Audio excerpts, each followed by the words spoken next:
बच्चों, आज मैं फिर आपका वेलकम कर रहा हूँ हमारे इनऑर्गेनिक केमिस्ट्री की क्लास में। बेटा, आज भी मेरे पास कुछ क्वेश्चंस हैं जिनको हम समझेंगे और लर्न करने की कोशिश करेंगे। आपको पता है, मैंने आपको ओस्टवॉल्ड प्रोसेस करवा दिया। ओस्टवॉल्ड प्रोसेस वो प्रोसेस होता है बेटा जिसके अंदर नाइट्रिक एसिड फॉर्म होता है। फिर मैंने HNO3, फिर मैंने आपको एक हैबर प्रोसेस करवाया, वो प्रोसेस जिसके अंदर अमोनिया बनती है।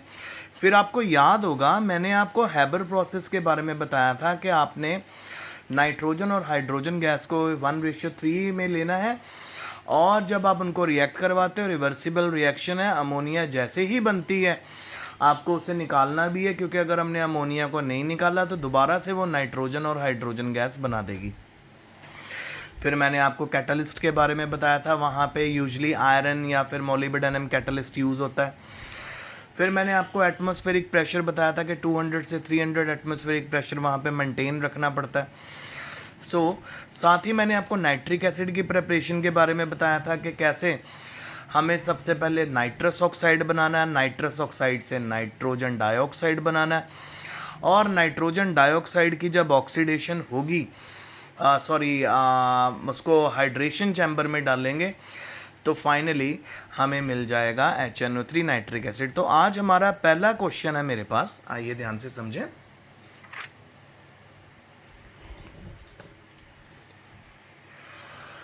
पहला क्वेश्चन है कि SbH3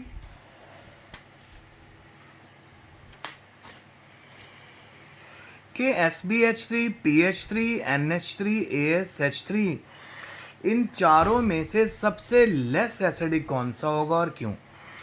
बेटा, एसिडिटी का मतलब होता है कि जो प्रोटॉन नहीं दे पाएगा सोल्यूशन में, ठीक है।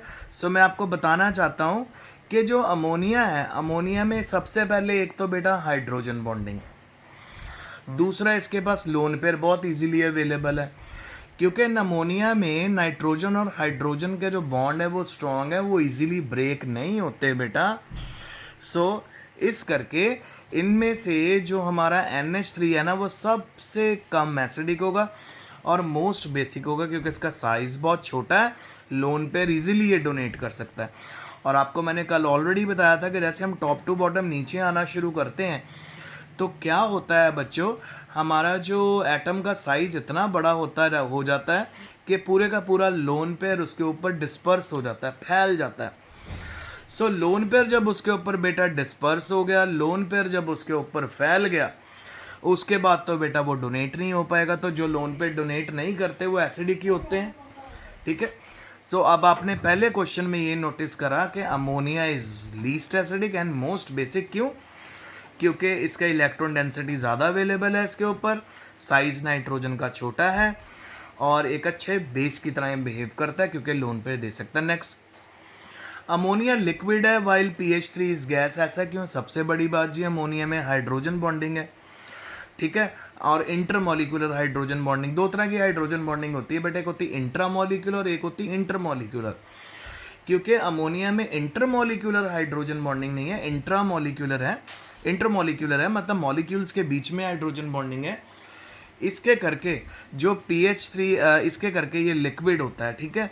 और दूसरा बेटा, अमोनिया में नाइट्रोजन की इलेक्ट्रोनेगेटिविटी भी तो ज़्यादा, आपको +1 में मैंने ऑलरेडी बता दिया था कि वही मॉलिक्यूल हाइड्रोजन बॉन्डिंग शो करते हैं जिनका साइज़ बहुत छोटा था, जो हाईली इलेक्ट्रोनेगेटिव होते हैं, और वो होते हैं नाइट्रोजन, ऑक्सीजन एंड फ्लोरीन। अच्छा, ये अब आपको क्लियर हो गया, NH3 लिक्विड है और PH3 गैस है। अब हम आगे देखते हैं नेक्स्ट क्वेश्चन, वाई इज, इसीलिए NH3 लिक्विड है क्योंकि उसमें हाइड्रोजन बॉन्डिंग है, इंटरमोलिकुलर हाइड्रोजन बॉन्डिंग। PH3 में किसी भी तरह की हाइड्रोजन बॉन्डिंग आपको नहीं मिलेगी, जिसके करके हमारा PH3 गैशियस फॉर्म में आपको देखने को मिलेगा। फिर है जी नेक्स्ट क्वेश्चन, PCl5 बन सकता है पर NCl5 नहीं बनता। बार बार ये बेटा P ब्लॉक में ना बार बार क्वेश्चन आएंगे, हम इनको बार बार रिवाइज करते जाएंगे ताकि हमें प्रॉब्लम ना हो, क्योंकि क्वेश्चन बहुत ज़्यादा है तो उनका बार बार रिवीजन होना भी ज़रूरी है। तो PCl5 में तो बेटा सबसे पहले देखो, फॉस्फोरस में आप नोटिस करो d ऑर्बिटल अवेलेबल है, तो यानी फॉस्फोरस अपनी कोवैलेंसी एक्सटेंड कर सकता है, और अब ऑल फॉस्फोरस का साइज भी बड़ा, तो 5 बड़े क्लोरीन अपने अराउंड अरेंज भी कर सकता है। इस करके PCl5 पॉसिबल है। अच्छा, NCl5 के केस में नाइट्रोजन बहुत छोटा साइज में, उसके अराउंड 5 क्लोरीन एटम लगे हुए हैं, वो मुश्किल है उसके अराउंड वो अपने आप को सेट रख सके, क्योंकि एक छोटा नाइट्रोजन का एटम 5 बड़े बड़े क्लोरीन को हैंडल नहीं कर पाएगा ना। और एक और भी तो बात है कि नाइट्रोजन के पास यहाँ पे d ऑर्बिटल भी नहीं है, तो जिन जिन के पास d ऑर्बिटल होता है वो अपनी वैलेंसी एक्सटेंड कर सकते हैं, जिनके पास नहीं होता वो नहीं कर सकते। इस करके NCl5 कभी नहीं बनता, PCl5 हमेशा बनता है। फिर है जी अमोनिया गुड कॉम्प्लेक्सिंग एजेंट क्यों? आपको पता है कॉम्प्लेक्सिंग एजेंट क्या होता है? जिसके पास लोन पेयर होता है, क्योंकि अमोनिया के पास लोन पेयर अवेलेबल है, साइज छोटा है, लोन पेयर इजीली डोनेट हो सकता है। इस करके अमोनिया एक बहुत अच्छा कॉम्प्लेक्सिंग एजेंट यानी बहुत अच्छा लाइगेंड और एक बहुत ही स्ट्रॉन्ग बेस है। फिर हमारे पास आज अगला क्वेश्चन है कि जो H2S है वो लेस एसिडिक है और H2TE मोर एसिडिक क्यों है? बेटा टॉप टू बॉटम आप आओ।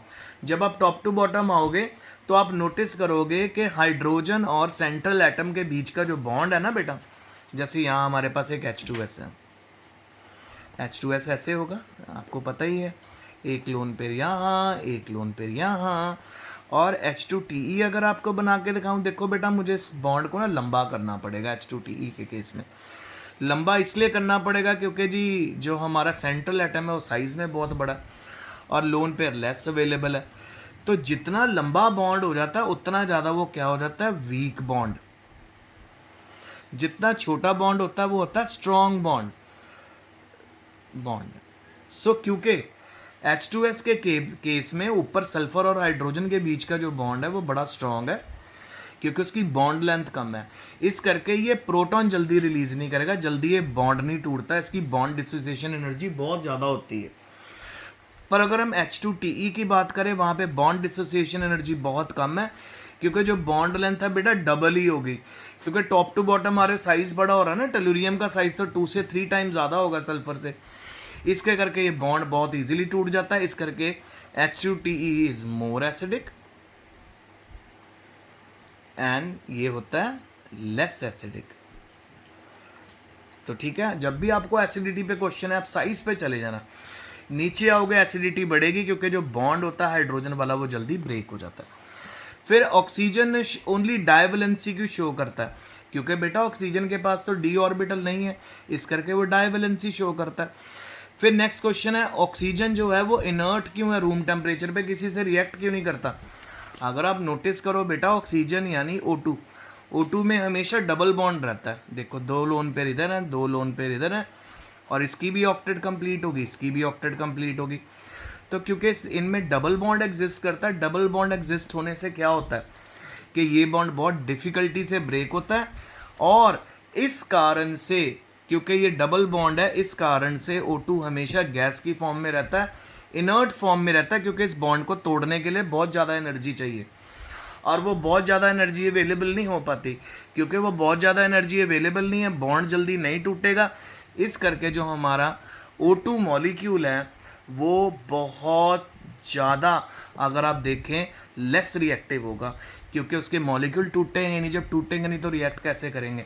तो क्योंकि इसमें डबल बॉन्ड होता है, डबल बॉन्ड की बॉन्ड डिसोसिएशन एंथैल्पी तोड़ने की एनर्जी बहुत ज़्यादा है, इस करके O2 मॉलिक्यूल हमेशा किस फॉर्म में रहेगा? गैस की फॉर्म में रहेगा, इनर्ट फॉर्म में रहेगा। अच्छा, फिर आगे हमारा ऑक्सीजन गैस क्यों है रूम टेम्परेचर पे? सेम क्वेश्चन दोबारा बेटा, सेम एक्सप्लेनेशन, ठीक है, क्योंकि ऑक्सीजन में डबल बॉन्ड है, वो इजीली टूटता नहीं, इस करके उसकी बॉन्ड डिसोसिएशन एनर्जी बहुत ज़्यादा, इस करके वो गैसियस। और आज का आखिरी क्वेश्चन है कि OF6 कंपाउंड क्यों नहीं बनता? अगर हम ऑक्सीजन की इलेक्ट्रॉनिक कन्फिग्रेशन देखें 1s2 2s2 2p कितना 8 होता है ना, ऑक्सीजन 4, ये इसकी इलेक्ट्रॉनिक कन्फिग्रेशन है। खाली d ऑर्बिटल तो बेटा इसके पास है नहीं, क्योंकि ऑक्सीजन के पास खाली d ऑर्बिटल नहीं है, वो अपनी वैलेंसी को एक्सटेंड नहीं कर सकता, इस करके कभी भी वो OF6 कंपाउंड नहीं बना सकता। इस बात को आप अपने माइंड में रखोगे कि ऑक्सीजन OF6 क्यों नहीं बना सकता?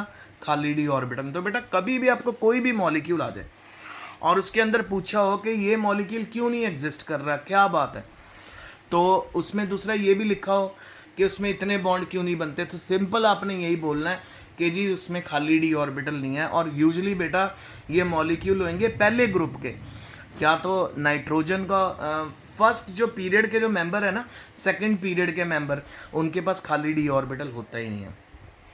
फॉर एग्जांपल नाइट्रोजन के पास खाली डी नहीं है, फ्लोरीन के पास खाली डी ऑर्बिटल नहीं है, ऑक्सीजन के पास खाली डी ऑर्बिटल नहीं है। इस करके ऑक्सीजन और नाइट्रोजन कभी भी अपनी वैलेंसी एक्सटेंड नहीं कर सकते, ना ही NCl5 बनता है, ना ही OF6 बनता है। तो आज का लेक्चर ख़त्म हुआ, यहीं तक था हमारा लेक्चर। तो अब हम कल मिलेंगे। एंड स्टडी हार्ड मैंने एक नया काम भी शुरू कर दिया, आप बच्चों को मैंने पुराने लेक्चर्स भी डालने शुरू कर दिए ताकि आप उसको भी अच्छे से पढ़ सको। तो stay home, stay safe, study hard.